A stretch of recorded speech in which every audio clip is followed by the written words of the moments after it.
Encontramos una base secreta en el fondo del océano. Nunca debimos ir allí. No fue hasta que me encontré parado en la cubierta de un barco militar sin nombre, navegando hacia el medio del océano, cuando finalmente comencé a cuestionar la misión para la que me había inscrito. La suma excepcionalmente grande de dinero había sido el gancho inicial, pero ir a una misión ultrasecreta no era algo que anhelara. Todavía tenía que preguntar por qué me habían elegido y a dónde íbamos en realidad. Un buen soldado mantiene la jodida boca cerrada. Recordé que mi sargento me gritara a la cara hace más de una década. Las cosas habían sido tan simples, entonces. Yo seguía órdenes y nunca cuestioné si nuestras acciones eran inherentemente buenas o no. En mi opinión, estaba haciendo lo correcto, pero la línea entre el bien y el mal se desdibujó rápidamente cuando me desplegaron. Sé que te dijeron que no hablaras con la tripulación, pero debo preguntar, ¿qué diablos te hizo inscribirte en esta misión? Preguntó un hombre mientras yo miraba hacia el océano. El soldado estaba bien instruido, claramente basado en su postura, aunque su atuendo no coincidía con el resto de la tripulación. Encajo en el perfil, fue todo lo que respondí. ¿Sabes siquiera a dónde nos dirigimos? Negué con la cabeza confundido. Probablemente por eso te eligieron a ti. Mi nombre es Ulrico. Soy el líder de esta misión. Lo miré. No lo habría tomado como el hombre a cargo, parecía más un ejecutor, un hombre con más poder que cerebro. Sin embargo, su edad encajaba, y su comportamiento frío y sin emociones fue suficiente para decirme que había visto una o dos cosas. Soy Tomás. Supongo que me vas a decir a dónde nos dirigimos exactamente. Allá abajo, dijo mientras señalaba el océano frío y azul. Me reí. Nunca he servido a bordo de un submarino. Si crees que puedo ayudarte en la guerra submarina, has elegido al hombre equivocado. Él sonrió a cambio. Eso no es todo, Tomás. Vamos más profundo, hasta el fondo. Tuve que admitir que el hombre había despertado mi curiosidad más que la sesión informativa inicial. ¿Por qué? ¿Qué hay ahí abajo? Atlántida. ¿Qué otra cosa puede ser? Exclamó como si anunciara una revelación largamente esperada. ¿La mitológica ciudad hundida? ¿Ese es un lugar real? No, por supuesto que no.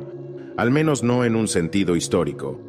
El Atlantis que estamos visitando es una base construida poco después de la Segunda Guerra Mundial. Anticipándose a la guerra nuclear, muchos bastardos ricos querían un sitio seguro para esconderse.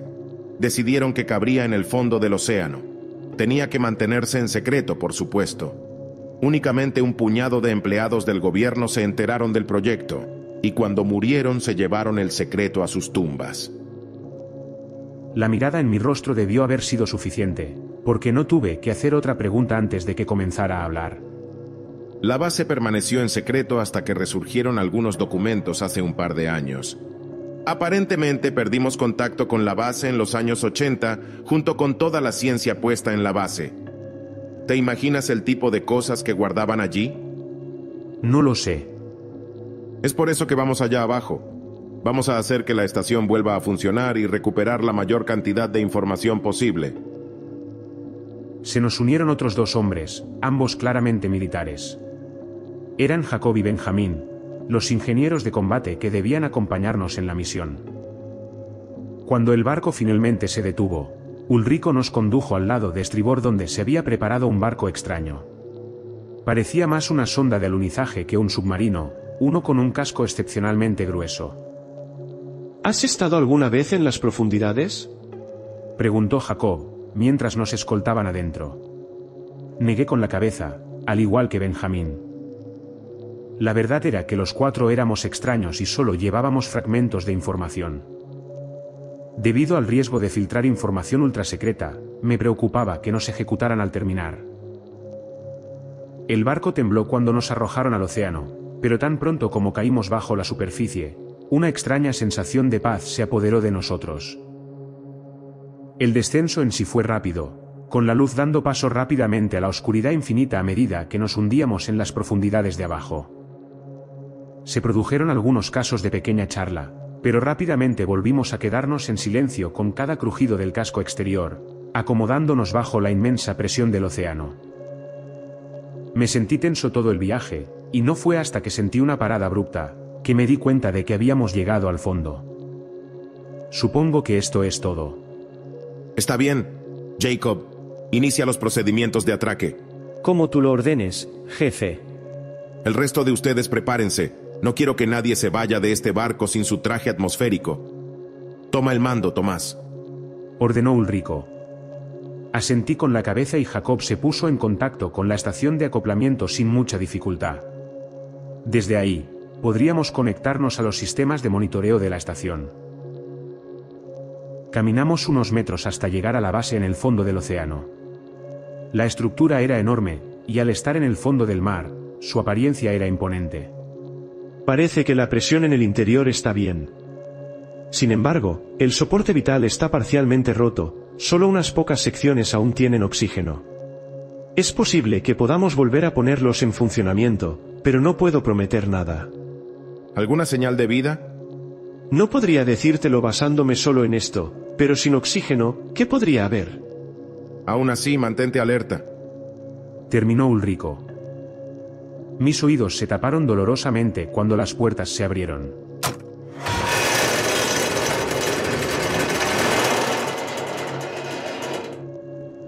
Levanté mi rifle y di el primer paso dentro de Atlantis.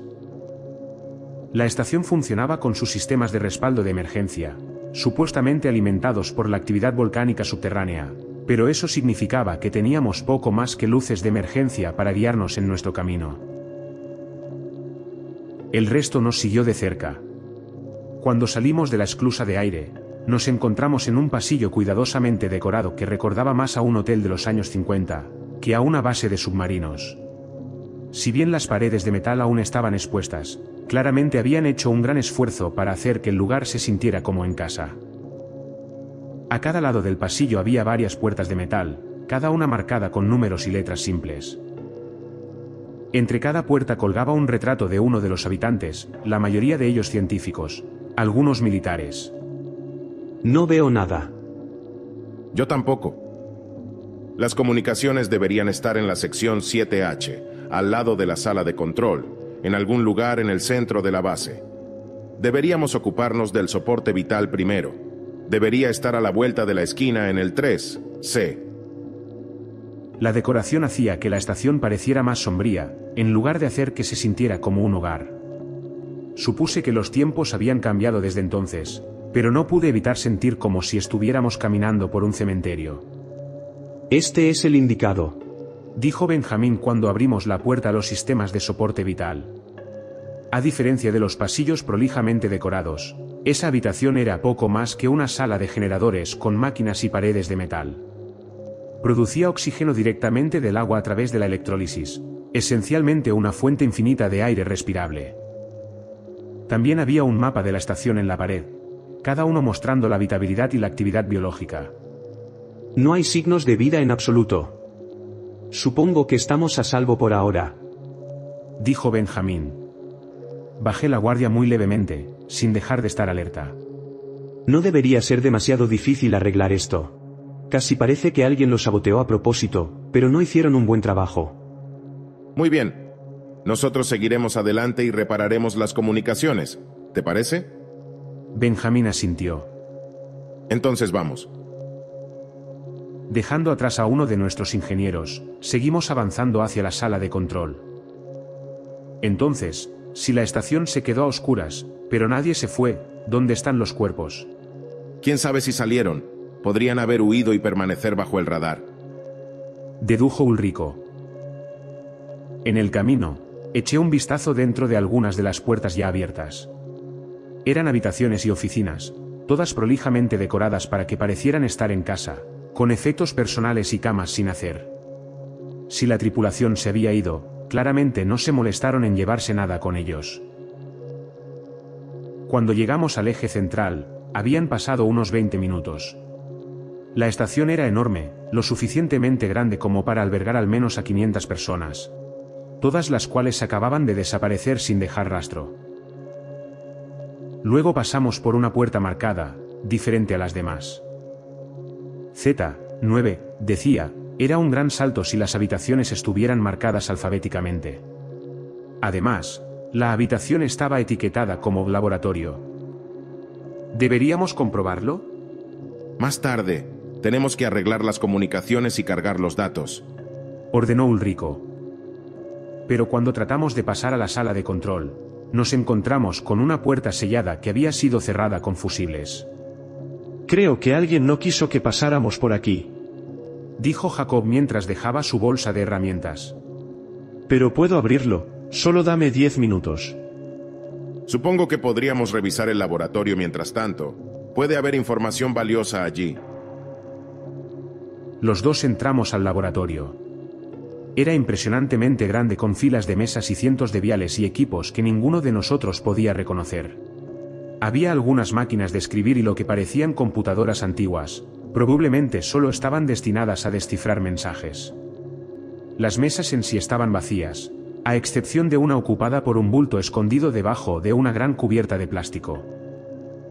Ulrico fue a recoger documentos, mientras yo me dirigía a la mesa ocupada. Tuve que retroceder unos pasos en puro shock, mientras arrastraba la sábana. Lo que yacía debajo era un ser desfigurado que ni siquiera podía comenzar a reconocer. Era del tamaño de un humano con piel pálida y suave. En lugar de su cabeza, solo tenía un agujero con numerosos dientes largos que parecían cuchillas más que dientes para masticar. Los únicos otros apéndices eran 4 patas gruesas que terminaban en huesos puntiagudos, y múltiples agujeros en todo el cuerpo que parecían branquias. Pero lo que realmente me preocupaba eran las múltiples heridas de bala que había sufrido, las cuales solo penetraban 1 pulgada de profundidad debido a su gruesa piel. La causa real de la muerte parecía ser un enorme agujero en su abdomen, pero no sabía qué lo había causado. ¿Qué demonios es esto?, pregunté. Ulrico se dio la vuelta, sosteniendo un montón de papeles. Su rostro se iluminó con confusión cuando vio a la horrible criatura, pero no parecía tan sorprendido. Escucha esto. 19 de octubre de 1978. Los corredores se han infiltrado en el sector A y B. Hemos logrado sellar las secciones, pero no aguantará mucho tiempo. Los proyectiles balísticos tienen poco efecto, pareciendo solo ralentizarlos brevemente.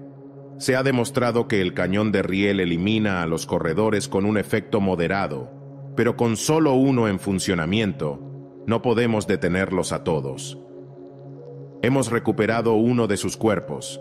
Los hallazgos preliminares muestran que son criaturas sin aire. Filtran el oxígeno directamente a través de sus múltiples branquias y tienen una piel gruesa y huesos irrompibles. De aquí simplemente continúa describiendo su anatomía, pero mira esto. Solo huyen cuando aparece el secutor. Por lo que sabemos, solo hay uno de ellos, pero ha demostrado ser impermeable a todas las armas. Si rompe el bloqueo, tenemos que evacuar la estación. Terminó de leer y se quedó mirándome. ¿Qué diablos es el secutor? No lo sé, pero nosotros...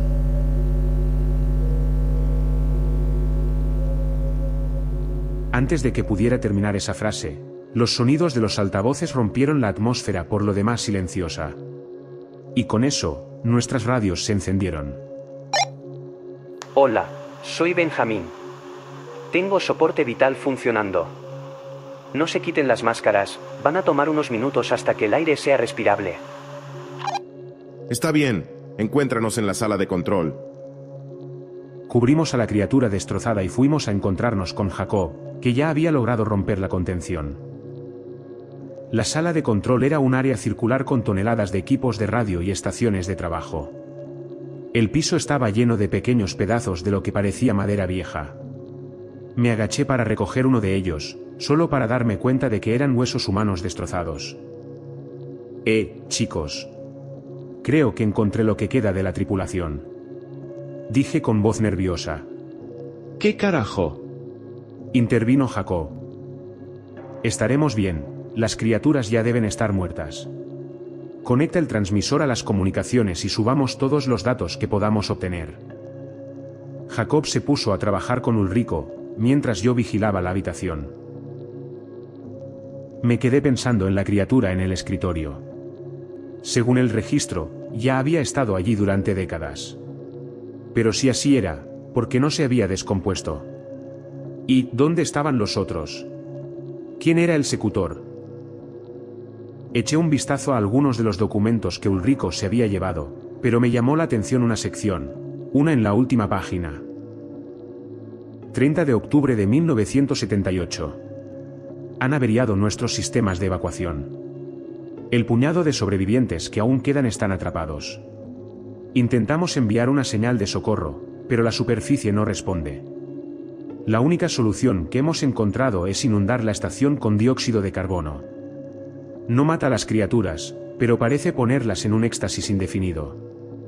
Nuestros ingenieros ya están en camino para destruir los sistemas de soporte vital. La sala de control funciona con un sistema de respaldo, así que deberíamos estar bien hasta que llegue la ayuda.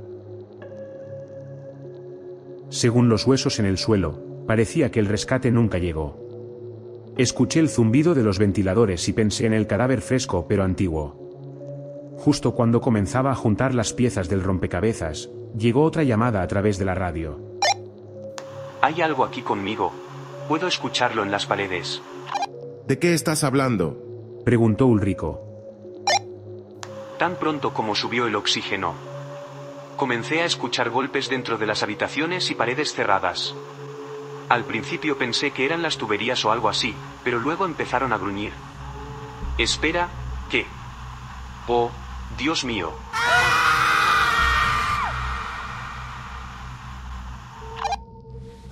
Se escuchó un breve grito antes de que se apagara la radio. Tomás, vienes conmigo. Tenemos que ayudar a Benjamín, ordenó Ulrico. Pero antes de que pudiéramos ponernos en marcha, escuchamos gruñidos ahogados provenientes del pasillo. Fuera lo que había visto Benjamín, venía hacia nosotros en masa. Luego se abrieron algunos agujeros en la pared sin dañar el casco exterior, y emergió la primera de las horribles criaturas.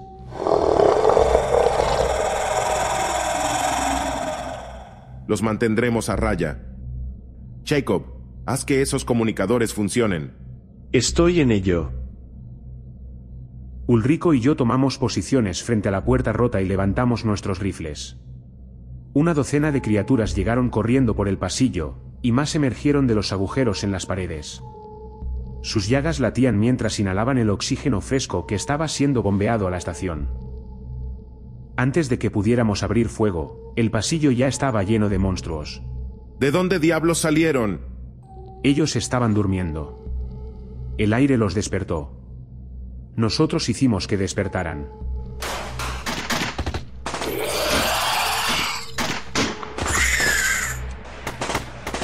Soltamos una lluvia de balas, la mayoría de las cuales alcanzaron a las criaturas, pero algunas fueron demasiado lejos y formaron agujeros en la pared.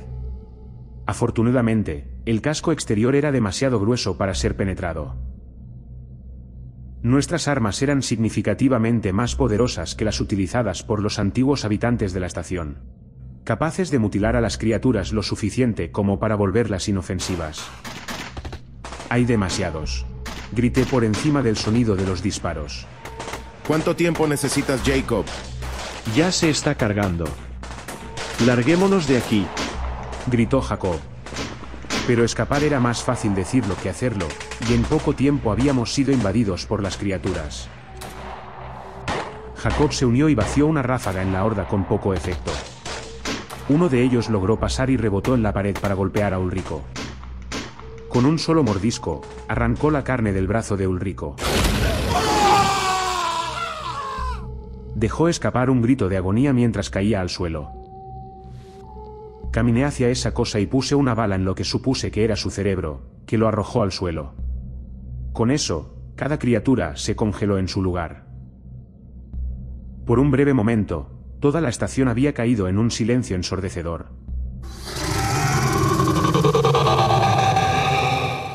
Luego lo escuchamos, un gruñido gutural repugnante proveniente de los pasillos distantes.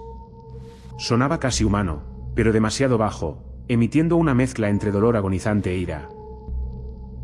Una vez que el eco se detuvo, todas y cada una de las pálidas criaturas se retiraron a los diversos agujeros y habitaciones de la estación. ¿Qué diablos fue eso? Creo que el secutor los llamó. dijo Ulrico mientras intentaba detener la hemorragia con un torniquete improvisado. Pero no nos quedaremos para confirmarlo. Rápidamente, regresamos a la esclusa de aire, planeando destruir los sistemas de soporte vital antes de partir para siempre. Cuando doblamos la esquina, encontramos largas rayas de sangre que presumiblemente pertenecían a Benjamín, a lo largo de algunos agujeros de bala en las paredes. ¿A dónde se fueron todos?, pregunté. La estación se había quedado inquietantemente silenciosa a raíz de las criaturas. Nos detuvimos por un momento solo para orientarnos, cuando el silencio fue roto por un crujido enfermizo que vibró en el aire. Aunque el eco lo hizo escuchar para localizarlo, parecía provenir de la dirección de la esclusa de aire. Levantamos nuestros rifles y avanzamos con cuidado. Cuando doblamos otra esquina, encontramos docenas de criaturas, todas muertas y hechas trizas. Al final del pasillo se encontraba una gran figura humanoide de espaldas a nosotros. Era el Secutor. Sostenía a una de las criaturas en sus brazos anormalmente largos, que terminaban en poco más que cuchillos huesudos. Jacob trató de apuntar su rifle en su dirección, pero le hice señas para que se detuviera. Según las notas que habíamos leído, las balas no le harían nada. Pero a pesar de nuestro silencio, la criatura de alguna manera pareció sentir nuestra presencia. Se dio la vuelta, todavía sujetando a la pálida criatura. Su rostro contenía poco más de 2 enormes ojos negros y una abertura mal formada para una boca. Cubriendo todo su cuerpo, había venas rojas claramente visibles.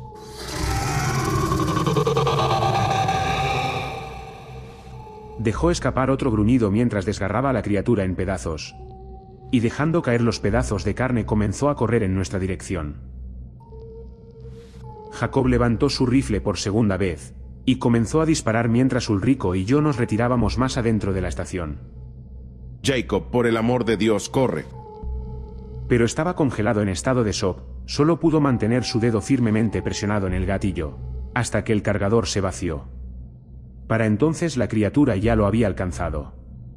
Clavó sus manos en su torso con poco esfuerzo y lo levantó en el aire. Jacob dejó escapar un breve gemido, pero murió antes de darse cuenta de lo que estaba pasando. Aún así, su muerte proporcionó poco más de 1 minuto de distracción para la criatura, dándonos casi sin tiempo para huir. No íbamos a poder dejar atrás al Secutor, y ambos lo sabíamos.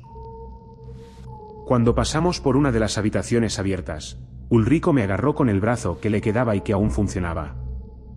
«Fuera de aquí, bombardearé la mierda de este lugar», dijo antes de empujarme a la habitación. Con eso, él también abrió fuego, pero disparó a la pared. No estaba apuntando a la criatura, solo quería llamar su atención. «Corre de una maldita vez», fue lo último que dijo mientras comenzaba a alejarse de la esclusa de aire, atrayendo a la criatura lejos de mí. Me habían dado la oportunidad de escapar, pero había costado la vida de Ulrico. Solo me permití un segundo de vacilación antes de salir disparado hacia la esclusa de aire y posterior a nuestro barco de escape. Cerré la escotilla e hice todo lo posible para que el submarino se moviera con mi conocimiento limitado. Eché un último vistazo a través de la minúscula ventana, preguntándome si Ulrico ya había sido asesinado. Luego dejé Atlantis en paz. El viaje de regreso estuvo lleno de un silencio, solo interrumpido por el hundimiento del casco del barco. La misión se había completado, pero aún quedaban muchas preguntas y temía que las respuestas fueran escasas. En la superficie di el informe de mi misión, y me pagaron generosamente como prometieron. Ulrico, Jacob y Benjamín murieron en el fondo del océano, todo por un poco de información que permanecerá clasificada hasta el final de los tiempos. Recomendé que lanzaran una bomba nuclear allí, pero una parte de mí sabe que nunca nos enviaron allí para recuperar la investigación, sino para confirmar la existencia de estas horribles criaturas. Lo que han planeado para el futuro, no lo sé. Pero me temo que al profundizar en el fondo del océano, hemos despertado criaturas que nunca debieron ser encontradas. Y si son traídas a la superficie, será el final de la vida tal como la conocemos.